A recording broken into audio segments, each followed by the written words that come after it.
नियति का खेल। दोस्तों, ये कहानी पंडित और यमदूत की है। एक समय की बात है, एक बहुत ही ज्ञानी पंडित था। वह अपने एक बचपन के घनिष्ठ मित्र से मिलने के लिए किसी दूसरे गांव में जा रहा था, जो कि बचपन से ही गूंगा वह एक पैर से अपाहिज था। उसका गांव काफी दूर था और रास्ते में कई और छोटे छोटे गांव भी पड़ते थे। पंडित अपनी धुन में चला जा रहा था कि रास्ते में उसे एक आदमी मिल गया, जो दिखने में बड़ा ही हष्ट और पुष्ट था। वह भी पंडित के साथ ही चलने लगा। पंडित ने सोचा कि चलो अच्छा ही है, साथ साथ चलने से रास्ता जल्दी कट जाएगा। पंडित ने उस आदमी से उसका नाम पूछा तो उस आदमी ने अपना नाम महाकाल बताया। पंडित को ये नाम बड़ा अजीब लगा, लेकिन उसने नाम के विषय में और कुछ पूछना उचित नहीं समझा। दोनों धीरे धीरे चलते रहे। तभी रास्ते में एक गांव आया। महाकाल ने पंडित से कहा, तुम आगे चलो, मुझे इस गांव में एक संदेशा देना है, मैं तुमसे आगे मिलता हूं। पंडित ने कहा, ठीक है। कहकर पंडित अपनी धुन में चलता रहा। तभी एक भैंसे ने एक आदमी को मार दिया और जैसे ही भैंसे ने आदमी को मारा, लगभग तुरंत ही महाकाल वापिस पंडित के पास पहुंच गया। चलते चलते दोनों एक दूसरे गांव के बाहर पहुंचे, जहां एक छोटा सा मंदिर था। ठहरने की व्यवस्था ठीक लग रही थी, और क्योंकि पंडित के मित्र का गांव अभी काफी दूर था, साथ ही रात्रि होने वाली थी, सो पंडित ने कहा, रात्रि होने वाली है, पूरा दिन चले हैं, थकावट भी बहुत हो चुकी है, इसलिए आज की रात यहाँ हम इसी मंदिर में रुक जाते हैं। भूख भी लगी है, सो भोजन भी कर लेते हैं और थोड़ा विश्राम करके सुबह फिर से प्रस्थान करेंगे। महाकाल ने जवाब दिया, ठीक है, लेकिन मुझे इस गांव में किसी को कुछ सामान देना है, सो मैं देकर आता हूं। तब तक तुम भोजन कर लो, मैं बाद में खा लूंगा। और इतना कहकर वह चला गया। लेकिन उसके जाते ही कुछ देर बाद उस गांव से धुआं उठना शुरू हुआ और धीरे धीरे पूरे गांव में आग लग गई थी। पंडित को आश्चर्य हुआ। उसके मन ही मन सोचा कि जहां भी ये महाकाल जाता है, वहां किसी न किसी तरह की हानि क्यों हो जाती है, जरूर कुछ गड़बड़ है। लेकिन उसने महाकाल से रात्रि में इस बात का कोई जिक्र नहीं किया। सुबह दोनों ने फिर से अपने गंतव्य की ओर चलना शुरू किया। कुछ देर बाद एक गांव और आया और महाकाल ने फिर से पंडित से कहा कि पंडित जी, आप आगे चले, मुझे इस काम में कुछ काम है, सो मैं आपसे आगे मिलता हूँ। इतना कहकर महाकाल जाने लगा, लेकिन इस बार पंडित आगे नहीं बढ़ा, बल्कि खड़े होकर महाकाल को देखता रहा कि वह कहाँ जाता है और करता क्या है। तभी लोगों की आवाज सुनाई देने लगी कि एक आदमी को सांप ने डस लिया और उस व्यक्ति की मृत्यु हो गई। ठीक उसी समय महाकाल फिर से पंडित के पास आ पहुंचा, लेकिन इस बार पंडित को सहन न हुआ। उसने महाकाल से पूछ ही लिया कि तुम जिस गांव में भी जाते हो, वहां कोई ना कोई नुकसान हो जाता है, क्या तुम मुझे बता सकते हो आखिर ऐसा क्यों होता है? महाकाल ने जवाब दिया, पंडित जी, आप मुझे बड़े ज्ञानी मालूम पड़े, इसलिए मैं आपसे साथ चलने लगा था, क्योंकि ज्ञानियों का संग हमेशा अच्छा होता है। लेकिन क्या सचमुच आप अभी तक नहीं समझे कि मैं कौन हूं?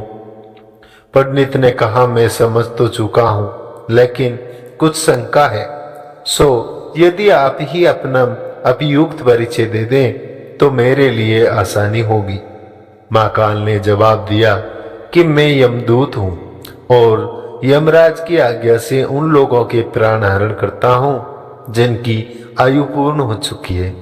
हालांकि पंडित को पहले से इसी बात की शंका थी, फिर भी महाकाल के मुंह से ये बात सुनकर पंडित थोड़ा घबरा गया, लेकिन फिर हिम्मत करके पूछा कि अगर ऐसी बात है और तुम सचमुच ही यमदूत हो तो बताओ अगली मृत्यु किसकी है।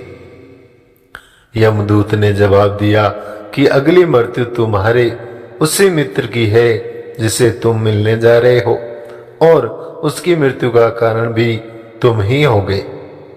ये बात सुनकर पंडित ठिठक गया और बड़े पसोपेश में पड़ गया कि यदि वास्तव में ही वह महाकाल है, ये एक यमदूत हुआ, तो उसकी बात सही होगी और उसके कारण मेरे बचपन के सबसे घनिष्ठ मित्र की मृत्यु हो जाएगी। इसलिए बेहतर यही है कि मैं अपने मित्र से मिलने ही न जाऊं। कम से कम मैं तो उसकी मृत्यु का कारण नहीं बनूंगा। तभी महाकाल ने कहा कि तुम जो सोच रहे हो वो मुझे पता है, लेकिन तुम्हारे अपने मित्र से मिलने ना जाने के विचार से नियति नहीं बदल जाएगी।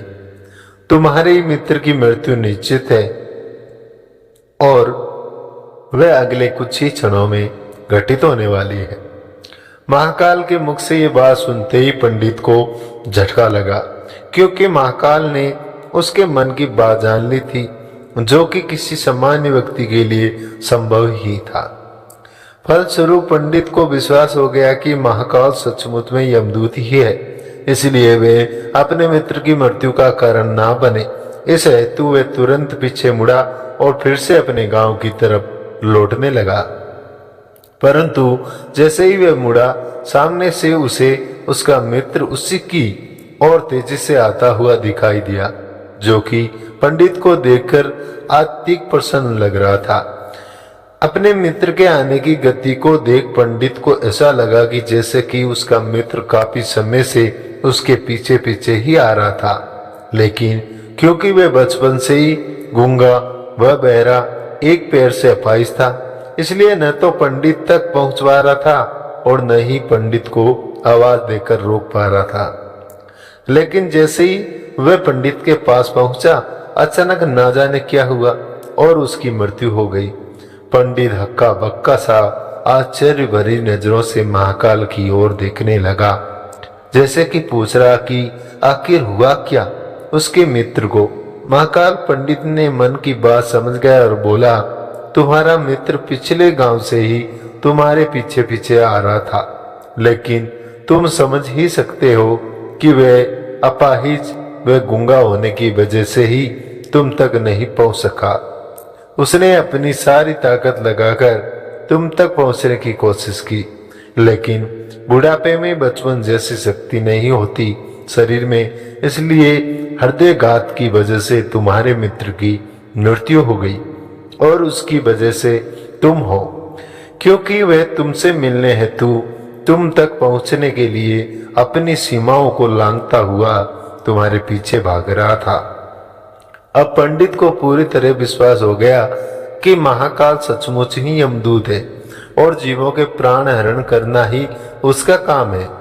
चूंकि पंडित एक ज्ञानी व्यक्ति था और जानता था कि मृत्यु पर किसी का कोई बस नहीं चल सकता, वह सभी को एक ना एक दिन मरना है, इसलिए उसने जल्दी ही अपने आप को संभाल लिया। लेकिन सहसा ही उसके मन में अपनी स्वयं की मृत्यु के बारे में जानने की उत्सुकता हुई, इसलिए उसने महाकाल से पूछा, अगर मृत्यु मेरे मित्र की होनी थी तो तुम शुरू से ही मेरे साथ क्यों चल रहे थे। महाकाल ने जवाब दिया, मैं तो सभी के साथ चलता हूँ और हर क्षण चलता रहता हूँ, केवल लोग मुझे पहचान नहीं पाते, क्योंकि लोगों के पास अपनी समस्याओं के अलावा किसी और व्यक्ति, वस्तु या घटना के संदर्भ में सोचने या उसे देखने समझने का समय नहीं है। पंडित ने आगे पूछा, तो क्या तुम बता सकते हो कि मेरी मृत्यु कब और कैसे होगी। महाकाल ने, हालांकि किसी भी सामान्य जीव के लिए यह जानना उपयोग नहीं है, क्योंकि कोई भी जीव अपनी मृत्यु के संदर्भ में जानकर व्यतीत नहीं होता, लेकिन तुम ज्ञानी व्यक्ति हो और अपने मित्र की मृत्यु को जितनी आसानी से तुमने स्वीकार कर लिया है, उसे देख मुझे ये लगता है कि तुम अपनी मृत्यु के बारे में जानकर भी व्यतीत नहीं होंगे।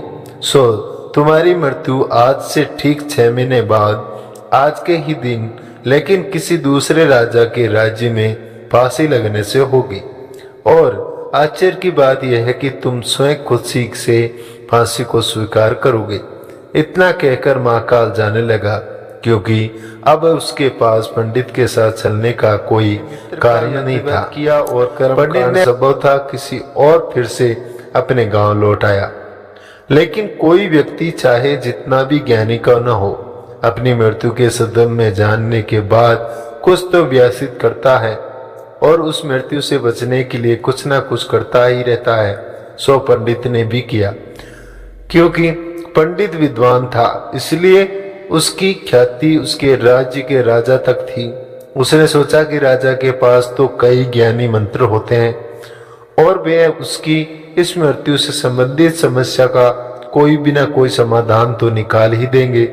इसलिए वे पंडित राजा के दरबार में पहुंचा और राजा को सारी बात बताई। राजा ने पंडित की समस्याओं को अपने मंत्रियों के साथ बांटा और उनसे सलाह मांगी। अंत में सभी की सलाह से तय हुआ कि यदि पंडित की बात सही है तो जरूर उसकी मृत्यु 6 महीने बाद होगी। लेकिन मृत्यु कब तब होगी जबकि वह किसी दूसरे राज्य में जाएगा।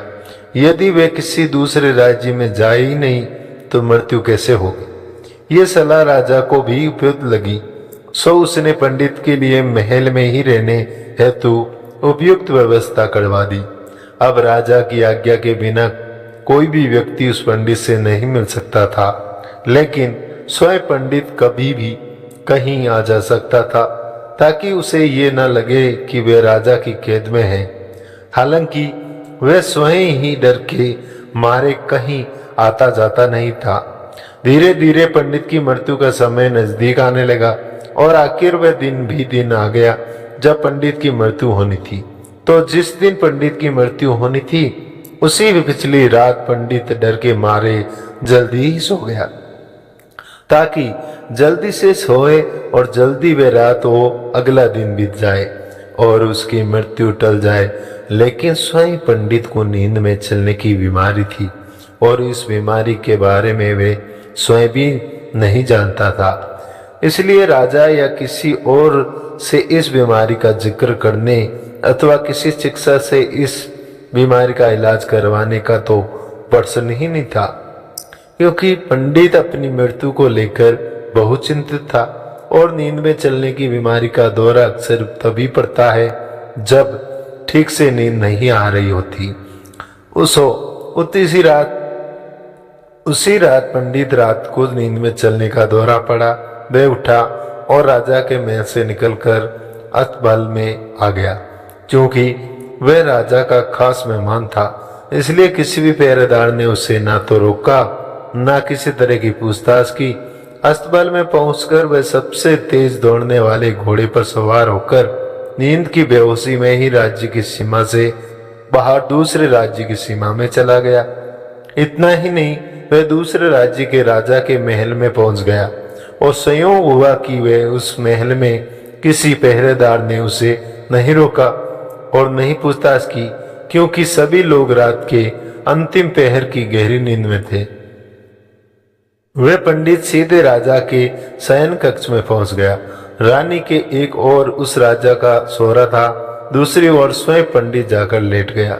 सुबह हुई तो राजा ने पंडित को रानी के बगल में सोया हुआ देखा। राजा बहुत क्रोधित हुआ। पंडित को गिरफ्तार कर लिया गया। पंडित को तो खुद ही समझ गए मैं नहीं आ रही थी कि वे आके दूसरे राज्य में और सीधे राजा के ही सेनाक्षक में कैसे पहुंच गया। लेकिन वहां उसकी सुनने वाला कौन था? कोई नहीं था। राजा ने पंडित को राज दरबार में हाजिर होने का हुक्म दिया। कुछ समय बाद राजा दरबार लगा, जहां राजा ने पंडित को देखा और देखते ही इतना क्रोधित हुआ कि पंडित को फांसी पर चढ़ा दिया जाए। फरमान सुना दिया। फांसी की सजा सुनकर पंडित कांप गया।